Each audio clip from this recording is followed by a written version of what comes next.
Hi guys, so I decided that instead of doing my housely chores for right now, I'm going to just get this review out of the way for The Walking Dead Season 1.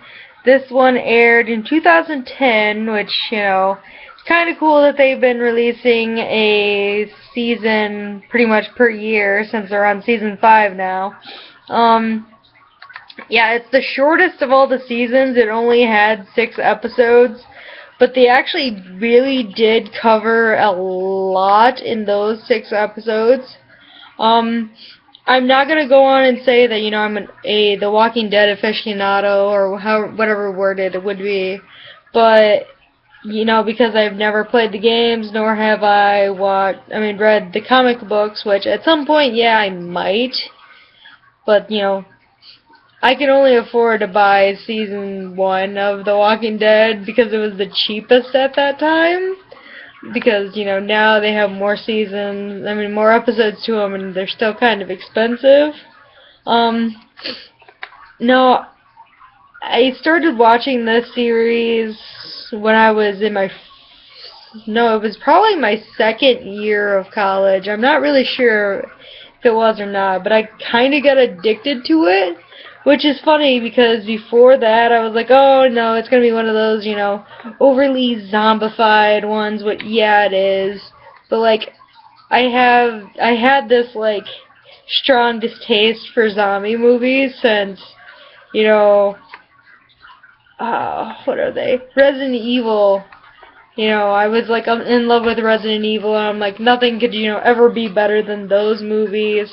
But no, I grew to really love it, and like I'd have to watch it, like the episodes of that season online or on Netflix, which, oh my god, thank you for Netflix, because if it wasn't for that, I don't think I'd be this far into the series. It would take forever to load them up on my laptop. But no, some of the fact that shocks me and surprises me is how how many episodes they actually did for this season. Like, I don't think I've ever seen a series ever do that.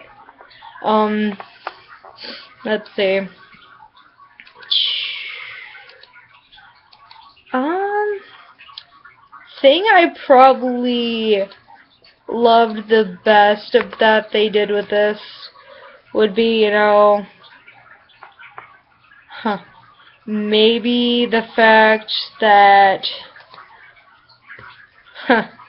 I'll go with the thing I didn't like as much. The horse always gets it.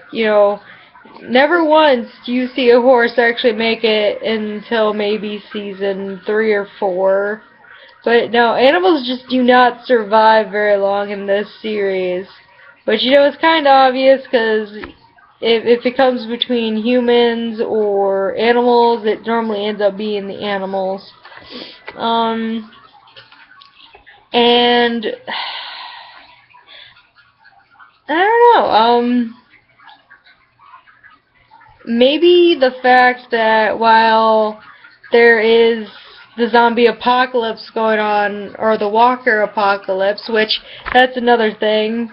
Those guys are more like sprinters. Like, we're talking Resident Evil 2 or 3 level sprinting, and they're called walkers.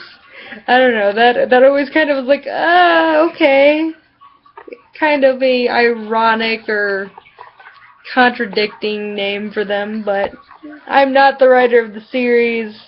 The thing I was going on was, during the whole Walker apocalypse, everyone still has their issues.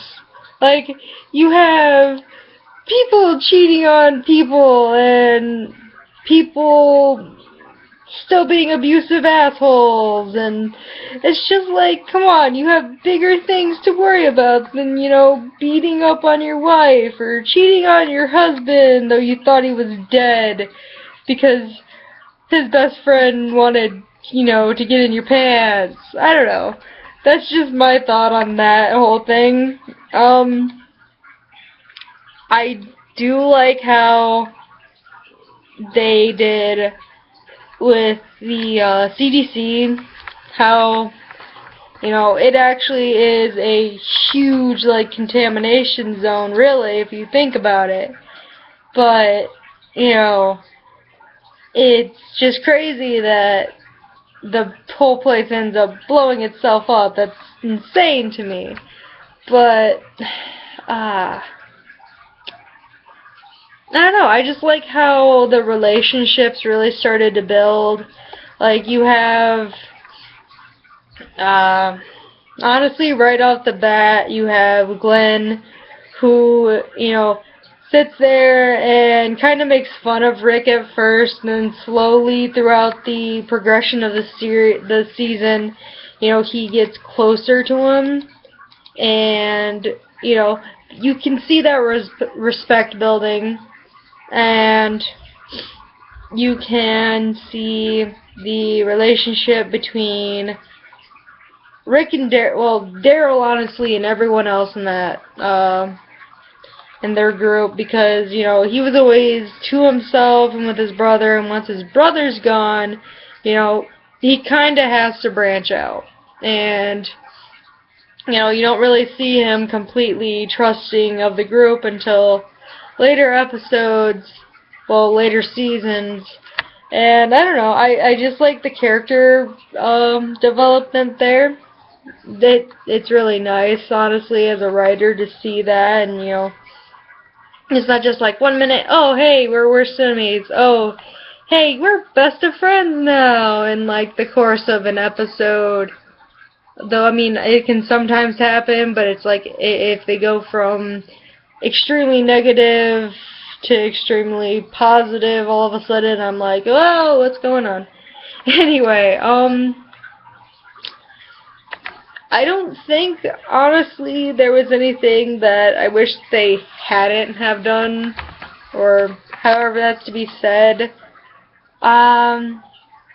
No, if you have watched the series, I'd like to get your input, you know, maybe start up an argument or whatever it would be with me on what you, like, if you disagree or agree with me on something.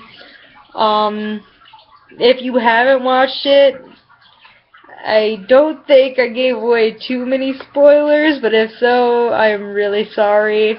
I still very much recommend this, and yeah, just check it out if you haven't. Alright, bye.